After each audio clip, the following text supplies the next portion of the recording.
የኔ አባት ምን ሆነ ነው እንደዚህ የተከስከው? ና እስኪ ግባና ላውራ። ልግባ? አዎ ግባ። ከኋላ ግባ። የኔ አባት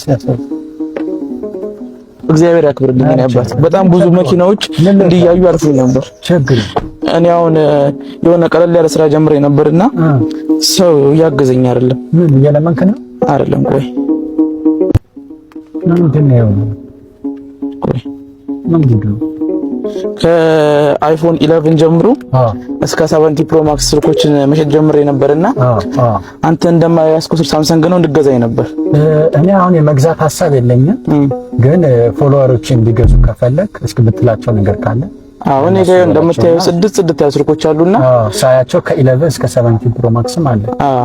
እና አንተ ባገዛኝ ራሱ ያንተ ፎሎወሮች ባዮ ላይ ባለ ስልክ እየደወሉ እንዲገዙኝ ነበር አይፈለኩት። በቃ እና አካውንቴው አዲስ ስለሆነ ፎሎ አድርጉኝ። እሺ ወንድሞች እንግዲህ እንተባበርና ይሄ ልጅ እናሳድገው። ያው መተባበር ባህላችን ስለሆነ እሺ የኔ ጌታ ችግር የለውም ወንድም፣ ችግር የለውም የኔ አባት።